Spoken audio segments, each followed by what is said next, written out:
What we do set the stage for our children, our children's children, and our children's children. And you see, because they did not denounce that and not pray over that the way they should have, that generation just got worse and worse and worse. And because of that, that's when the spirit of Jezebel, because he married outside, and they were so good at marrying outside of what God called them to be.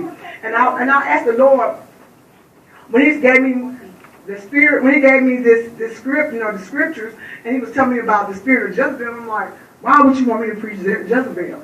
Because he said, you have operated in Jezebel before. Because, anything that we do that causes confusion, anything that we do that's outside the will of God, and we begin to operate in witchcraft, because this is where Jezebel stems from, is because it's something we've done. But I've conquered that spirit of sleeping around, because a lot of us have done that, but we haven't been, we don't thank God for the time that he held us from having any AIDS or anything. And so we have to be thankful that he brought us out of a mighty long way. Because when I was married, I married at 17, and so I did not have a relationship, go out and date. So I wasn't used to dating. So when my husband started acting up and acting a fool, I got to a place where I got rebellious.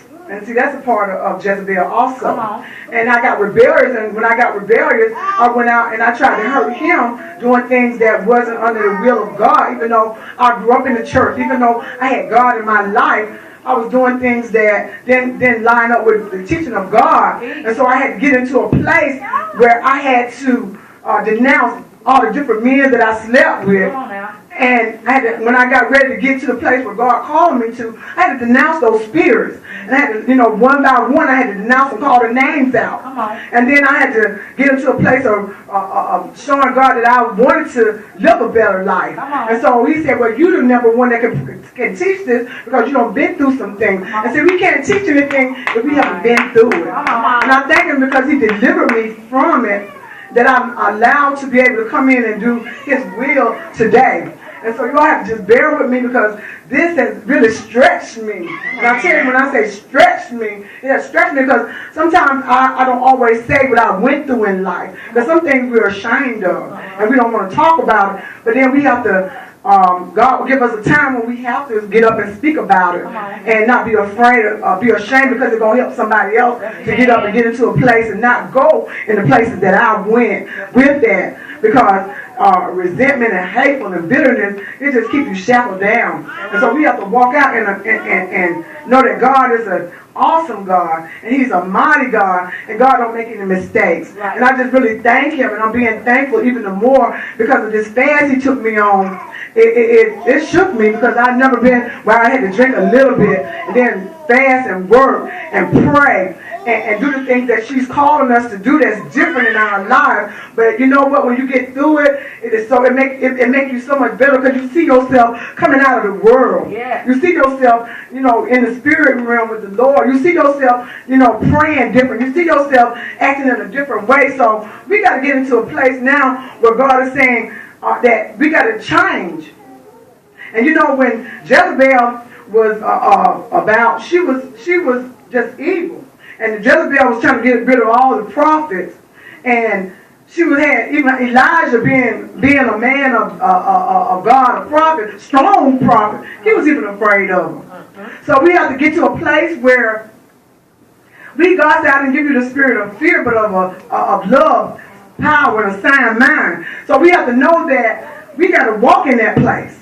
And we can't be afraid of the things that the devil tried to throw at us, because believe you me, when I was going through this spirit of Jezebel, he brought up all kinds of things started coming at me at night. And I started to get up and look around the door and see what was at the door. Because those spirits don't want to be delivered and don't want to be set free. And in the word that's going forth today, they don't want to be set free in the church. People like being in a place where they can get up and sing and know they don't slept with many men, and then you're putting that on somebody else. That we're getting up preaching the word, and we got getting up out of bed with many women and many men, because I learned But this spirit, Jezebel spirit, we always thought, even when I was a little girl, that the Jezebel spirit was a woman. I thought she was a woman, a seductive woman with lipstick and makeup on, and that she went around the church when we saw a woman that, that had a pretty body and thought the men were looking at, we thought that was Jezebel. But I learned since then that this is a spirit, and it's a strong spirit. And that God is taking us to another place in this season where we're going to step on Jezebel and stomp her down, because we can no longer allow Jezebel to rule in the churches, because she's going free and she's roaming in the churches and with mighty power. And we are walking around in the church doing the things that we do out in the world. So we haven't changed. And so I thank God for being at Sword and Shield Ministry, because we're in a place where we're learning. And then we're changing. There's not going to be a lot of people in that place. People are going to run from this ministry. People are not going to stay in this ministry. But it behooves them, because what is coming to the world, and as she was saying about judgment journey, there's no plaything. Because this thing is already upon us right now. And we can see with the weather. We can see with the way the world, the way that the time is moving. You look up one day, next time you look up, the month is already gone. So then you know that the seasons are not the same. Because it's in November now, it's not even cold. So God is showing us right now that the seasons are taking place. And then the prophets are talking now, because they're not going to talk. Soon He's going to silence them, and they're not going to be able to speak at all. So we got to get into a place where we got to really start listening.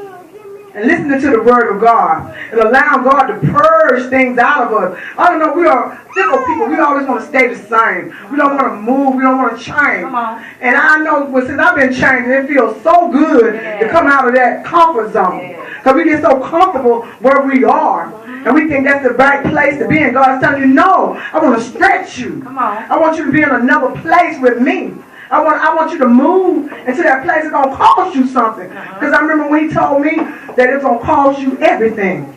And little did I know, I'm like, oh, Lord, use me. Use me, Lord. Little did I know that stressing was going to cause me to not have friends be with me. Your family members going to look at you crazy. They're not going to walk with you. You're going to find yourself in a place where you all by yourself. And it's not going to be an easy place. But you got to know that God is not going to put no more on you than you can bear. And that the places that He got you in is a season. And that season He got you in is to change you. That season is to stretch you. It's a season to come out of some stuff. Because we can't stay the same. I had to come out of a lot of things. And I thank Him for the things that He brought me out of. We stay complacent. And we want to, I look at some people that been on drugs all their life. They don't get tired of drugs. They don't understand, because when you get older, some things you want to change. Some things you don't want to stay the same. You want to move into a place where God is taking you higher. Blessings are falling for you. I don't want to stay in a place where I'm walking around like the Israelites did, round and around in the same circle. I want to move to a new place. And I want to be able to, when that angel say, my book closes, because it's going to close, that book closes and God say, I knew you not. I don't want Him to say that to me, because I live my life now in a place where I'm trusting Him. I'm trying to change the way I think, the way I feel. I'm trying to live a life that's worthy of the Lord, and that's what we got to do. We can't stay the same. And so as I go on, Jezebel, it says she was a